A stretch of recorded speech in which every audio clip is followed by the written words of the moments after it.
Classic is proving something. The antidote to modern empty games. You see this this thumbnail right here?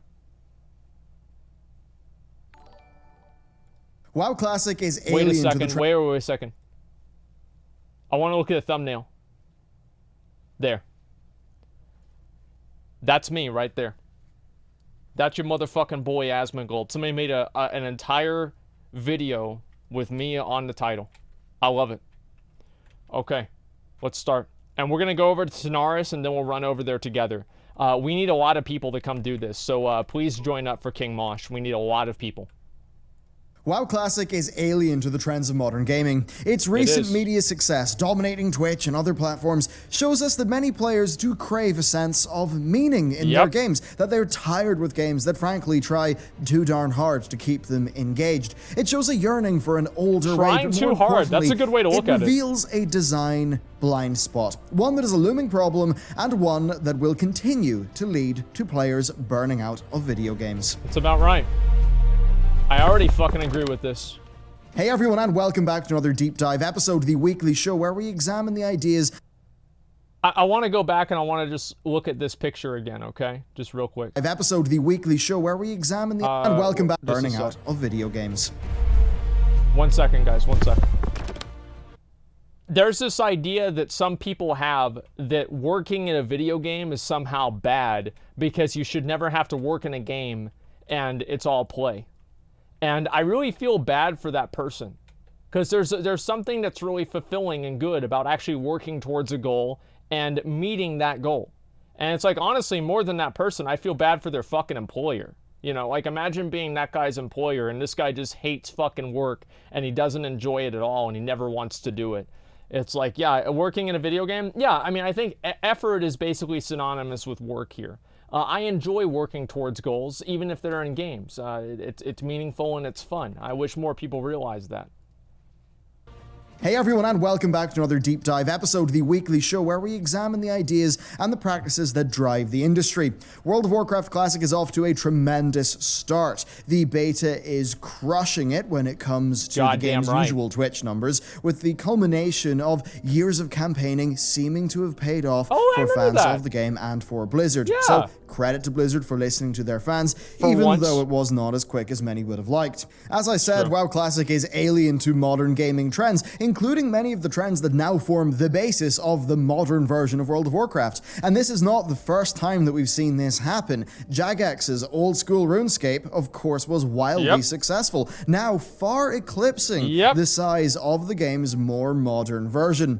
And all of this begs the question, why are these older games so enjoyable? Why are the modern versions of them not really designed in the way that they were? Here's why, is because the old games were designed by gamers and the new games are designed by game developers. That's the main thing, is that you have these game developers that have all these fucking bright ideas and all these concepts and things that they learned in school that they think that they know how people think and they work. And also video games are now just a very elaborately structured way of getting somebody to buy a microtransaction. That's basically what they are nowadays. And it's sad and pathetic, embarrassing and stupid and dumb and everything else like that, but it's also true. That's what video games are. Gaming would be much better understood nowadays if it was renamed to what it actually is, which is gambling. And I've said this a million times. Video games are based around variable reinforcement schedule systems that encourage people to use microtransactions and spend more money on video games than they would normally. It's just embarrassing nowadays. The players are treated like children, and that's because they act like children, and oftentimes they actually are. And the people that are older than that are just as stupid as a kid. And that's all this is. Like, gaming nowadays is fucking disgusting. I hate it. And every game that comes out is the same hollow, heartless, meaningless, soulless game as the next one. Who cares about what happens in the next game? It's always going to be the same thing. Nobody ever wants to try anything new. Nobody ever wants to take risks. We all get to see another fucking version of Call of Duty come out that has the same fucking guns, it does the same fucking thing, and it's the same fucking game. Why are you buying it this year? Because this is Call of Duty 2020 and it's not Call of Duty 2019. Why was Blackout so much better than the other games? It wasn't. It was the same game. Like, they just re-release the same content over and over. There's no new ideas. And Blizzard is no stranger to this, because at BlizzCon 2019, basically the two most anticipated games from Blizzard right now are a game that came out 15 years ago, World of Warcraft, and a game that came out 20 years ago, Warcraft 3. There's no original thought anymore, because people can't, the prophets can't predict original thought. Like, so you don't, yes, it's the same reason with, like, movies, right? Like, you don't see people taking risks in movies hardly anymore. They're always rebooting something. Oh, let's see if we can, you know, squeeze the last bits of life out of the Lion King by having, instead of Simba, let's just have a CGI lion and call him Simba, and he's going to be the new Lion King. And let's have Aladdin, and we're just going to make Aladdin with a live-action movie. Well, fuck making a new movie. No, we're not going to do that anymore. And it's not like new movies don't do well. Look at Frozen. Frozen did amazing. I didn't watch it, but there's a lot of 9-year-old girls that fucking loved it. Still mad about The Lion King? Because it's literally a lion. Like, you could probably, whenever The Lion King comes out, you could have David Attenborough narrate over the entire thing, remove all of the dialogue, and it would probably be a better documentary than half of the shit that's on, like, CBS or whatever the hell. Like, it's embarrassing. The core of what makes people feel good about playing games. Yeah. Well, for that, I'll need my copy of Ray Dalio's Principles. It's one of my favorite books, and yes, I am bringing a business management book from a hedge fund manager into a gaming video. Work Principle 2, cultivate meaningful work and meaningful relationships. Is there any game besides Classic WoW that emphasizes that more? Like this right here. This is what we've been waiting for. This is what we've been waiting to see for years. OSRS? Yeah, OSRS is another good example. Like, it's extremely common. I wish that more people didn't, like, they saw this. Fortnite? Man, the last time I tried to make a friend on Fortnite, he wanted me to subscribe to his YouTube channel. He had 18 subscribers. Like, you're not going to make any fucking friends on Fortnite. You make followers on Fortnite, not friends. Meaningful work. Get summons out whenever we get a warlock over here. I would argue that those things are the pillars of what made World of Warcraft successful. It was never successful because it had hyper-engaging, fun gameplay. Somebody realizes. It was successful because people felt like their work in the game built towards something important, and that their social bonds within the game meant something. If a game is to be played for thousands of hours, then it had better fulfill the requirements of meaningful work and meaningful relationship. For those are the things that provide a lasting benefit, far more than just a quick hit of fun.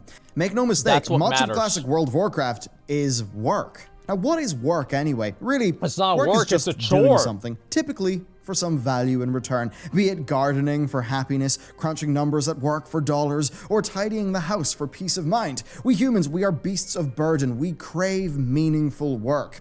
Video games can sometimes provide this by creating a clear hierarchy for Imagine, like, just like as soon as he talks about meaningful games and good games, he just cuts over the path of exile. Well, I wonder if that was an accident or not. Think about that. Individuals to progress up, as well as by providing numerous paths of progression. All things that allow for that feeling of meaningful work. Just, you know, unlike the work of your day job, it's actually work that's designed to also be a bit more fun and a bit more engaging. Imagine having fun. And you'll soon see how this ended up backfiring on Blizzard. As for meaningful relationships, well, that's our friends, it's our guilds, and it's totally self-explanatory. Yep. For a game like World of Warcraft Classic, Old School RuneScape, or EVE Online, I think that Work Principle 2 from Ray Dalio's Principles is pretty much a target for designers to hit. Here's where things can go wrong. Indeed, it's where Blizzard and where Jagex seem to have went wrong with the modern versions of their games. RuneScape 3. Instant gratification brain drugs. Okay, modern games, more and more, are designed to give you a quick hit, and to be attention grabbing, to give you a really fun 15 minutes you can quickly grab. As time has went on, games have incorporated far more instant gratification mechanics, things like achievements, faster leveling times, more streamlined systems with a super clear path to victory. Modern World of Warcraft is a game about instant gratification at worst. It still does have many great elements. It's all about instant gratification. That's what it's always been about. And it's like, that's why they have all these like literal pop-ups. Like I forgot like really where this was, but I remember them calling the Mythic Plus cache a jackpot as like a placeholder name. It was like a jackpot or like a sweepstakes or something like that. It's just insane, and I don't know really how this is going to happen, but it's extremely annoying, and I don't really know what exactly to do, because there are so many people that like this, and I don't know how to get them to come over to the right side. Yeah, I fucked up hard. Yeah, they sure did, man. It's awful. Fucking a jackpot. Elements at best, but at worst, it does a lot of that. For an example, in that game, when loot drops, it has a chance to roll at a higher item level, just a random reward for participating, a variable reward system. Your big influx of gear is a weekly random chest that's based off the last week's highest level dungeon you did. The classes have a cut down number of abilities and are generally a bit more streamlined, just following a more defined design. Everything's a bit faster, with far more randomness. The link between the time you put in and the results you get is rather different to how it was in the past. Overall, it's faster, but with gameplay being fairly tunneled into the most efficient areas and the potential for positive or negative RNG to impact your results far more so than in the past. And these are all trends that we see carry over to the rest of gaming. Now, play just about any modern game and you will see how they're all about creating the most exciting quick hit that they can. They're about creating, you know what that 950 is, guys? That's money. So you spend money. Like that's what this actually is. It's 950 money. Now, that's what it's all about. Is like convincing some 12-year-old that has 18 different disorders and he actually doesn't have any of them. It's just his mom is a very bad parent and just takes him to the doctor to rationalize why their kid keeps fucking up every day. And this kid's flipping up and flying around, and he doesn't know what the hell's going on. He's in school, he's moving his arms around in weird ways. Nobody knows why the fuck he's moving his arms around, but he's doing it for attention because his dad doesn't live with him, and he's fucking pissed off all the time. And he comes home, and he plays Apex, and he sees that battle pass pop up, and he's like, oh my god. He runs into his mom's room. His mom's gone. She's out drinking with her friends because it's already 3 p.m. And he steals her credit card. He buys the battle pass, and mom never figures it out. Like, that's what it's all about nowadays. That's the entire thing. That is gaming nowadays, right here. The battle pass, the money, it's disgusting. Something you'll notice is how they try to grab you in and how quickly they tend to do that. It's often through fast initial progression, various bonuses, that sort of thing, you know, essentially a highly juiced progression system that's front-loaded, plus longer-term consistent rewards such as Overwatch's loot crates. Why it leans so hard into these things instead of just the core gameplay being its own reward? Money. Well, more so than ever, games are competing for watch time. They're competing against each other. They're competing against Netflix. Companies are going for grand mono-game live service plans that hook you for an extremely long period of time. You get the picture. More than ever, we are constantly bombarded and overstimulated by things that are trying to worm their way into our brains. And really, here's the fundamental issue that we come up against here. One that may explain how many gamers often feel these days. That strange feeling of being excited about a game, you know, playing it for maybe 10 hours, and then just having the glass shatter with all motivation dissipating. I'm sure you've all felt that. That's exactly right. I've felt that with so many fucking games. I'll want to play it, and then I'll play it, and I'll be like, this sucks, I don't care. Like, that happens to me all the time. And why is that? Why does it suck? Why do I not care? It's because the game's fucking dog shit. Like, who cares? Like, I log on to a game. Sometimes I literally will just open the game, and I will already turn it off because I don't care. I think that's partially me, but whenever I play a game, do you guys ever get this feeling? I don't know about you guys, but me, at a certain point, I ask myself, I have like an existential crisis. What am I doing with my life playing this game right now?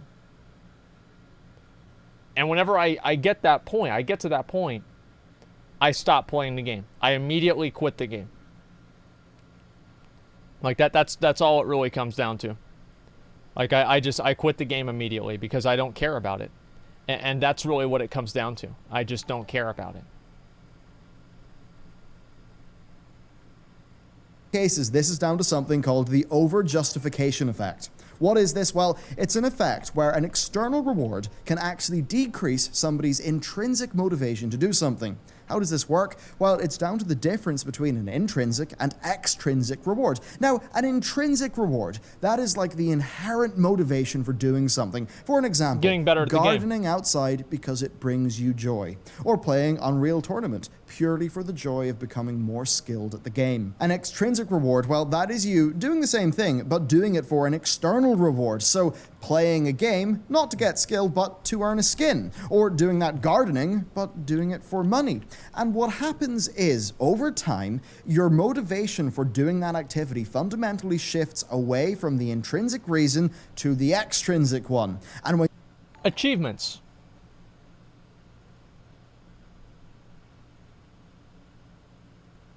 you run out of extrinsic rewards to earn, then the intrinsic motivation more often than not, does not come back, and you end up losing motivation entirely. And I believe this is what leads to a lot of abandonment in modern games. You play Destiny 2, you enjoy the gameplay, you enjoy the rewards, but then you hit the point in the gear curve where the extrinsic rewards are no longer that exciting, and suddenly all motivation to partake in the game just nobody leaves cares. You unlock all the guns in Call of Duty, and then you get bored. Now, some of this is just going to be inherent to video games. Indeed, the systemic aspects of the RPG genre have long had external rewards for completing activities, often things tied to your character's progression. And indeed, that's one of the reasons why you will have seen so many games adopt role-playing game-like systems of progression. Now, a degree of this is inevitable, but what's happening is that the extrinsic rewards are being pushed further and further and further. Taking it back to World of Warcraft, it's not enough in Battle for Azeroth to defeat a boss and have a chance of getting gear. No, you have a chance of getting gear, and then that gear has the chance to roll at a higher quality level, so you can get another little yip yip wahoo of excitement. It's not enough to slowly work towards earning some gear. Instead, you've got to log in, and you've got to find the game littered with world quests that will definitely give you gear, and a big checklist of high time efficiency rewards and weeklies to do. Yet, once you're through your daily lot, often the motivation to continue playing just dissipates wholesale. And I would argue that World of Warcraft right now is largely experiencing the negative effects of having highly juiced extrinsic rewards. You know, it's flogging a dead horse. It's squeezing, like juicing an orange, and then putting the pulp of the orange back in the juicer, trying to get more. At some point, it just doesn't work. The over-justification effect, I believe, is an impending problem for the industry, especially... You guys think that's true? Like, WoW has too many extrinsic rewards? Like, I don't know. I don't know if that's true or not. What do you think? Yes? I like having a lot of really cool rewards in the game. But yeah, I mean, maybe we're at the point where there's just so many different reward structures that people just get overwhelmed. And I think that it's really like... This is like a secondary problem to WoW. And I think it's a primary problem for a lot of other games, but like the main problem for WoW is there's just like no socialization. So like even if you have like all these really cool mounts, like that's why I think the mount offs are so popular, is because people get to watch the mount offs and see all these guys with really, really badass mounts and everything, and that person gets to show off that thing that they have that they never really get another chance to. And back in like vanilla BC Wrath, if you had a mount or like a really cool like set of armor, everybody would see that and they'd know that you're better than they are. But nowadays it's not the case, and I think that's really what the what's missing is, even if you have the extrinsic rewards, you need to have a place to show those off, and WoW doesn't really have that anymore because there's so many of them. Every single one is watered down. especially now that more games have shifted over to being live services that are almost predicated by the need to have a week after week extrinsic reward for you to get. Yep. Now, why do this? Are designers stupid? Do they not understand? Hell no. They are smart people and they do understand, but in many ways I feel like they're forced into it. So why, especially when there are clear long-term... I don't think that a lot of the designers really do know what they're doing. At some points, it's not, would other designers do a better job? The real question is, could a random group of people do a better job? Just open up the phone book and take the top 50 people and say, hey, here you go, design the game. And I think that half the time, it'd probably end up better than where we started. Downsides to such an over-the-top method of rewarding players and getting them to play your game. Well, the thing is that those highly juiced extrinsic reward systems, they're great at grabbing players' attention, giving them instant gratification, and giving them a strong initial experience. In World of Warcraft, you know, you hit max level and you quickly get a whole bunch of gear. It's exciting. Fun. In Destiny, you know, you hit the soft cap, you get a bunch of gear, it's fun. Super a designer exciting. may know that they can't push that system too far, but they also know that they are in competition with games that will push as hard as they can with instant gratification. In the battle for watch time and initial success, you've got to use every single trick in the book, and that's why I think a lot of designers feel pigeonholed into using these systems. Now, contrast it to Classic WoW or to RuneScape 2007. Back in Classic, well, it was just very slow. You know, bosses dropped less loot, but there was no RNG past the bit of loot dropping. Same goes for leveling, it was slow. Dungeons, it was all a lot slower. All of that. People, they act like it's different. It's not different between like then and now. Oh, well, but you know, you want to have the bosses just drop all the loot every time. You just don't want any RNG. Titan forging's fine. What do you mean? We always had RNG. You know, imagine thinking that it's anywhere in the same fucking universe for you to have a binary drop or doesn't drop versus did it drop? Did it Titan Forge? Did it Warforge? Did it Titan Forge 2? Did it Titan Forge 3? Did it have a socket? Did it have the tertiary? Did it have them all at the 3 times? No, it didn't? Well, fuck you. Do it again next week, idiot. That's the way it is. Yeah, it's like, imagine, it's like the difference between it's the difference between like an 8% drop chance and a 0.000000000. I might be right, honestly. 8% drop chance. Like, it's insane. Diablo 3 is the best example of instant gratification. Well, exactly. You start playing Diablo. You do like this. You hit somebody for like 7. It's like, wow. You get up to 70. Now you're hitting for 7 trillion. It's like, man, my damage sucks. Imagine that power growth curve. You get your full set in like maybe 20 hours of gameplay. That's it. Now what? Now you're just farming for the same fucking bullshit over and over. Diablo's the worst offender of this. And let's see how's Diablo doing right now on Twitch or on Twitter. I don't even, you know, who cares? Everybody knows Diablo's dead. I don't need to prove it. That stuff. It was a slow burn, and the social dynamics were totally different. You were locked onto your server with a limited number of people you could play with. The social dynamics mattered a lot more. Guilds mattered a lot more. There were no matchmaking features. Everything was manual, all in a shared world with no sharding. Yep. Extrinsic rewards did exist, and it was a finite game, but the pacing was a good bit slower. And because of the solid enough content and the emphasis and team play, Classic was able to provide what I mentioned at the start of this video as being a pillar of a long-lasting game: the ability to provide and maintain meaningful work and meaningful relationships. Old school RuneScape actually has a massive advantage over... You said you are playing off-stream D3 too, mate. What's up? Diablo 4 life. No, I did not say that. I don't even have Diablo installed on my computer. There's a higher chance of me playing Diablo Immortal for the meme while I'm taking a shit. Because, you know, I think Diablo Immortal and shit would have something in common, considering they're the same fucking thing, probably, than me ever playing Diablo 3 again.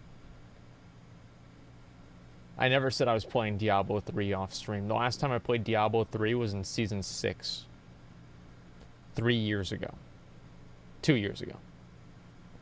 For Classic WoW in my book, and that is that it's more of a sandbox. Sure, Classic is more of a sandbox than Battle for Azeroth, the most recent WoW expansion, it is. But it's fundamentally a theme park MMO. Old school RuneScape has a more vibrant economy and player-driven systems, and while it does have some theme park elements, that sandbox can keep it ticking on the back of player-generated interactions for far longer. I think the ultimate example of all this is EVE Online. Yes, it's a niche game, but it's a game that's had a remarkably consistent number of players for a long time, averaging 35k players online for the last 4 years, showing incredible retention. So in a world where EVE is just so consistent, where old school RuneScape is doing better than modern RuneScape, and WoW Classic seems to be trending so well, why do we not see more games designed like that? Well, I think there's a large problem, sort of attention economy, attention competition. Those short-term hits from many of the modern games, they're really potent. They are hard for a purposefully designed slow burn game to compete against. A game just like WoW Classic would probably... No, it's not. Because you look at how successful WoW Classic is. Like, everybody's wanted this forever. It's not as simple as, oh, the other games are just better. Like, the games like WoW Classic are just going to blow those other games out of the water because they're better. They have consistent growth, whereas the other games are like, woohoo! And then nobody cares. Probably struggle. But the thing is that with WoW Classic, people have already bought into the notion of it because of their history with the game. They're already on board, and the same goes for old school RuneScape. It seems like going to extreme lengths to win the attention economy will often come at the expense of a game's ability to, over the long term, provide meaningful work and meaningful relationships to their players. Now, all of that said, and this might seem a bit grim, but I don't think it's all bad. Classic shows us a hunger for the old, more intrinsically motivated way. Indeed, players seem to be getting tired of being bombarded with all the attention-grabbing, very transparent psychological tricks of many modern titles. Indies certainly do seem to be filling the gap well, and who knows, if WoW Classic continues to do well, perhaps Blizzard will learn. They certainly have suggested that they are paying close attention to WoW Classic and they're thinking about what they can learn from it, and maybe other companies will sort of catch the hint. I'd love to know what you think about this, about the meaningful work and the meaningful relationships and the over-justification effect. For me, like, have you ever had that feeling? It's just you play a game, you're super motivated, and suddenly the glass shatters. And maybe you feel like me that this just happens more and more these days than it sort of did in the past. Is that rose-tinted goggles, or is that design trends shifting over time in my opinion, being more engaging up front, but somehow just losing that long-lasting appeal? I'm not 100% sure on the last point, so please let me know what you think. A massive thank you to everyone who supports this channel, especially the patrons who especially make the deep dive series possible to do. And just thank you very much for watching. And with that, I'll see you next time. That's it. I mean, that's it. Like, these are the kinds of videos that we need to see more of. Like, this is what it's all about. People need to be talking about this all the fucking time. Because this is the core problem with gaming nowadays, is that it's designed with all of these, like, metrics in mind and not with fun in mind. They don't care about fun anymore. Like, Blizzard doesn't care about fun. Activision doesn't care about fun. What are the other ones that don't care about fun? None of them do. Let me give it a like. Yeah, we're going to give it a like. I'll give them a sub, too. Might as well. Why not?